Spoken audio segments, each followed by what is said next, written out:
The mission statement for the grind is to create a community that gives 100% and then some through fitness, sport, and life.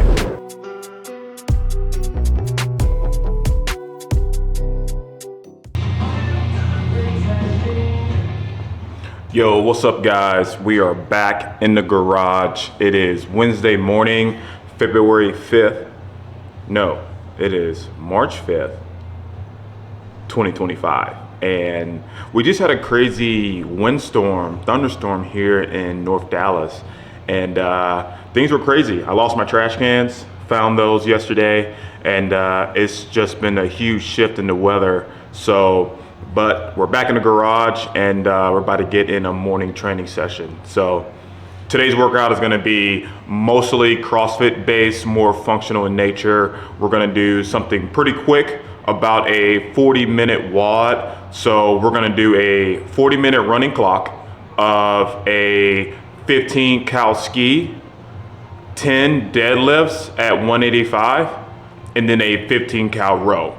And we're gonna rest 2 minutes in between each round. And we're just gonna run that for the entire 40 minutes.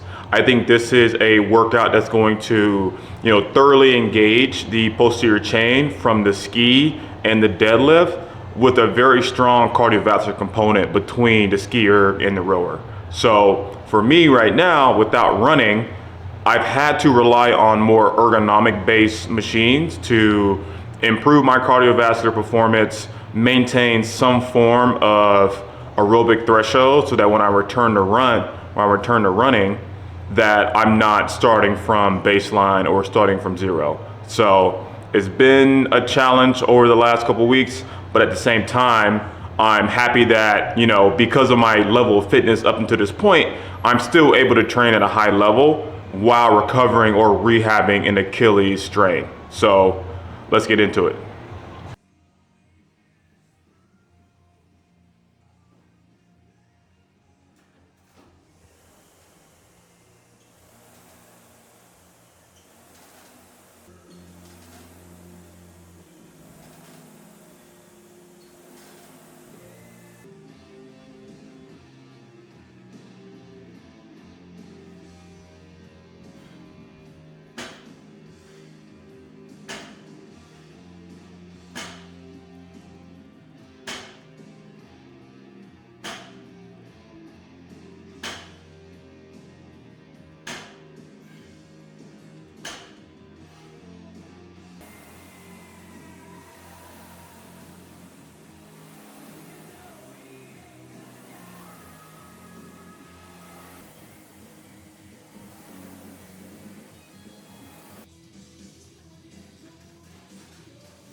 All right, guys, that is a wrap on this morning's metcon. So had a really good time. I think the 3 station rounds is really my sweet spot. I do like dichotomous workouts where there's 2 domains, but working in 3, especially when 2 of those are aerobic conditioning movements, I think that's great. It keeps me in a tolerable zone throughout the entire 40 minutes, and I feel smoked now. So something I want to talk about in this video is how you can improve your overall performance based on whether you're doing something more aerobic based, whether that's endurance training, or you're doing more strength based training. Something I like to follow is the 80% rule. So if you don't know what your heart rate zones are, and that's zone 1, which is being steady state, or zone 5, which is red line, I like to follow the 80% rule.